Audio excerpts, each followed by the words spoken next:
Assalamualaikum warahmatullahi wabarakatuh. Bismillah, alhamdulillah, wassalatu wassalamu ala rasulillah wa ala alihi wa ashabihi wa mawala, wa la hawla wa la quwata illa billah.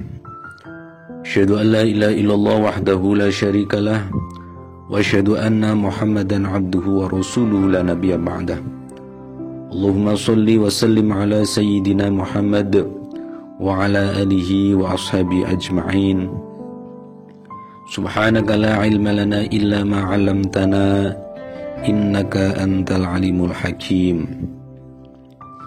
Kaum muslimin yang dirahmati Allah Subhanahu wa ta'ala,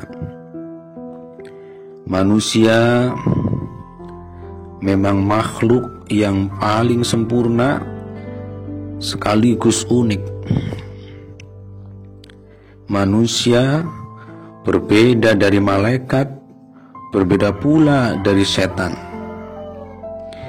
Keunikan ini salah satunya justru bersumber dari kesempurnaan akalnya, yang dengan akalnya itu manusia didesain untuk memiliki kemerdekaan, memilih sikap-sikap individunya.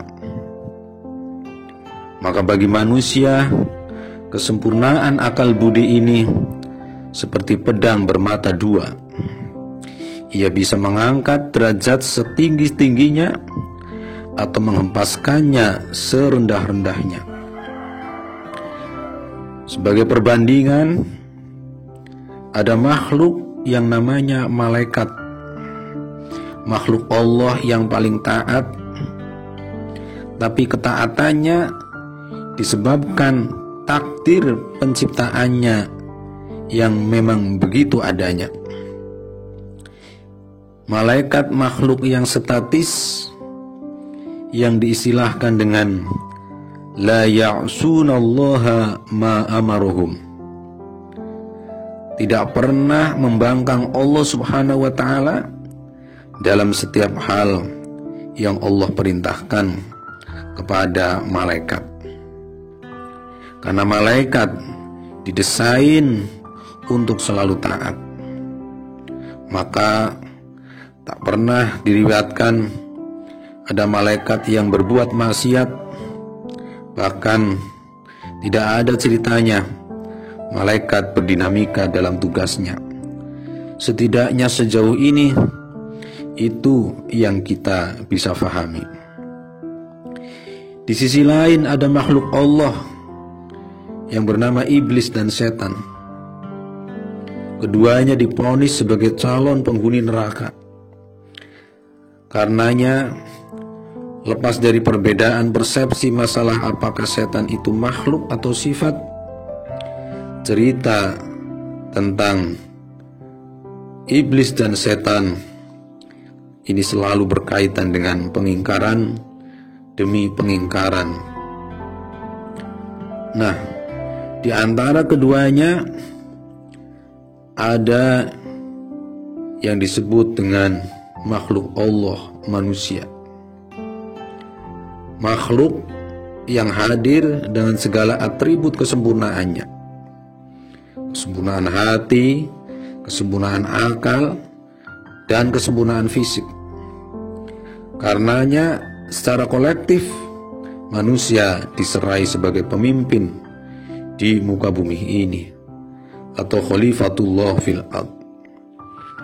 Secara individu, manusia diberi kesempatan untuk memilih sikap-sikap yang diambil. Hal ini bisa berdasarkan keyakinan, persepsi, dan pemahamannya tentang hidup.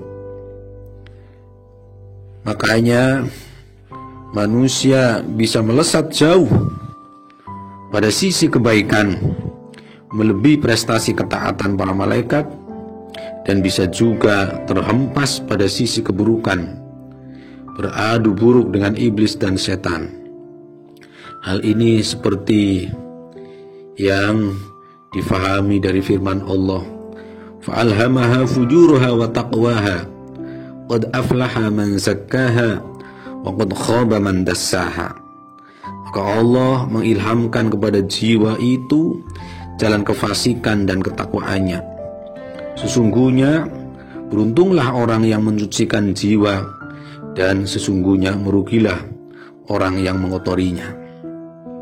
Disinilah kita menemukan makna akan pentingnya kekuatan iman.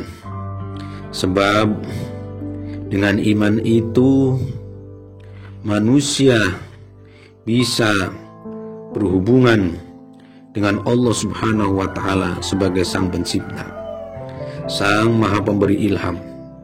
Seberapa kuat hubungan ini akan menjalar pada cara berpikir dan bersikap.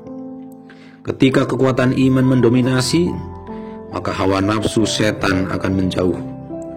Cara berpikirnya pun akan banyak terwarnai oleh zikir dan ingatannya kepada Allah Subhanahu wa Ta'ala.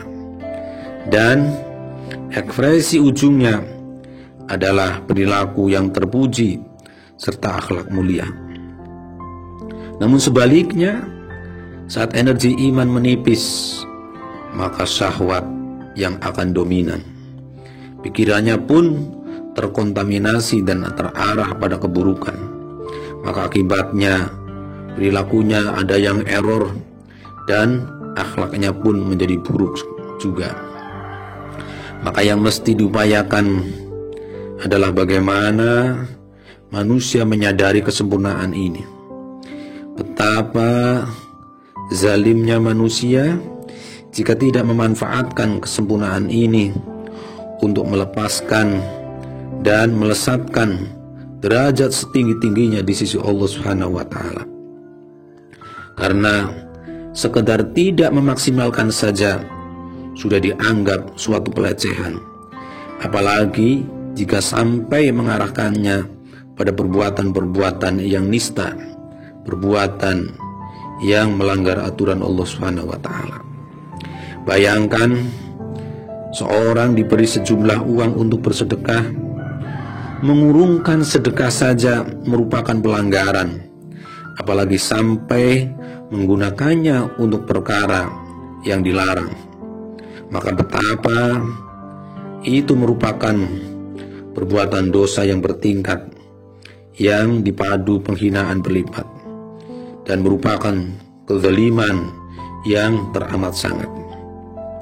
Maka mari manusia, kita makhluk Allah Subhanahu wa Ta'ala, agar memaksimalkan potensi yang diberikan oleh Allah Subhanahu wa Ta'ala, yaitu memiliki hati, memiliki mata, memiliki pendengaran, agar dimaksimalkan dan dipakai untuk sesuai dengan jalannya Allah Subhanahu wa Ta'ala. Mudah-mudahan ada manfaatnya. Astaghfirullahaladzim. Wallahul muwaffiq ila aqwamit thoriq. Assalamualaikum warahmatullahi wabarakatuh.